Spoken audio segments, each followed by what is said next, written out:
Ang video na ito ay para sa mga taong gustong yumaman at lalong maging slay sa pagyaman. Kung ayaw mo ng ganitong klaseng video, huwag ka nang manood. Charot. Toot! Magandang araw sa inyo, Tusi. Ako si Hans Stephen 14, ang inyong kamag-aral na magbabahagi patungkol sa evaluating. Ito ay kadugtong lamang sa nireport ng ating kamag-aral na sinusundan ko lamang for today's video. Tunghayan natin ang evaluating. Makinig po kayo kasi dapat naman talagang makinig kayo. Evaluating. The monitoring and evaluation or M&E process is an essential tool for assessing the value of a program, project, or policy. Evaluation helps to identify strengths and weaknesses. Identify areas where resources may be wasted or could be optimized, and measure progress toward goals. Halaga ito upang matukoy ang mga posibleng oportunidad at mga posibleng banta o hadlang sa negosyo.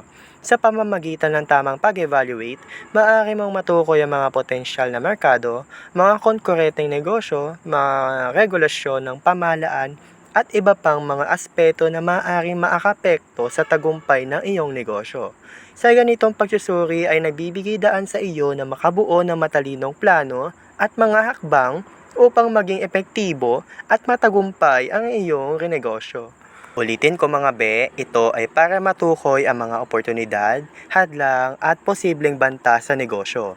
Ito rin nagbibigay daan sa pagpapabuti ng kalidad, pagtukoy ng competitive advantage, at paggawa ng maayos na financial plan.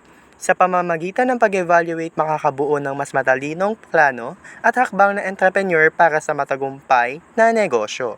Mahalaga na matutuhan mo ang part na ito upang magkaroon ka ng mas malalim na pangunawa at mas sistematisadong plano sa pagpapatayo at pagpapalakas ng iyong negosyo.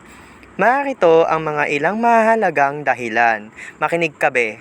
Una na dito ang opportunity identification.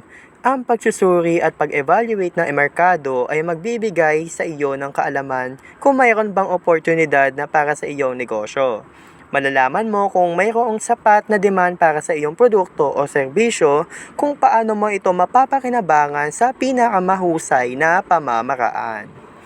Identifying obstacles. Sa pamamagitan ng pagsusuri ng mga posibleng banta at hadlang tulad ng mga regulatory requirements, konkurenteng negosyo at iba pang mga risk, maaari kang maghanda at magplano ng mga hakbang para maiwasan o ma-mitigate ang mga ito. Pangatlo ay ang quality improvement. Ang regular na pag-evaluate sa negosyo ay makakatulong sa iyo na makasuri at mapabuti ang kalidad ng iyong mga produkto o serbisyo. Sa pamamagitan ng pagtukoy sa mga areas for improvements, maaari kang magbigay ng mas mahusay na karanasan sa iyong mga customer. Ang apat naman ay determining competitive advantage. Ang pagsusuri sa competitive landscape ay magbibigay sa iyo ng kaalaman kung paano ka makakakuha ng competitive advantage sa merkado. Malalaman mo kung ano ang mga strengths ng iyong negosyo at paano ito magiging basehan para sa iyong competitive strategy.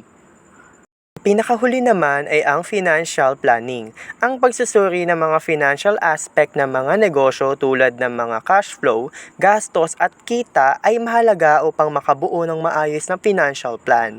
Ito ay magbibigay sa iyo ng guidance sa pagtukoy ng mga target na kita, paggastos ng resources at pag-manage ng financial risk. Ngayon ay nalaman nyo na ang kahalagahan ng evaluating sa pagnenegosyo. Ang pag-evaluate sa entrepreneurship ay isang mahalagang proseso na nakakatulong sa iyo na maging mas handa, mas epektibo at mas matagumpay na pagpapatayo at pagpapalakas ng iyong negosyo. Hanggang dito na lang ang aking pag-present ng ating video na sana ay may natutuhan kayo. Kasi kung wala, hindi ko kasalanan. De joke. Ha ha ha. Muli, ako si Hans Stephen 14 at dito nagtatapos ang aking reporting. Salamat sa pakikinig. Maski ang mga Zumbalyena ay mas nagets ang turo ko. Hanggang dito na lang. Bye!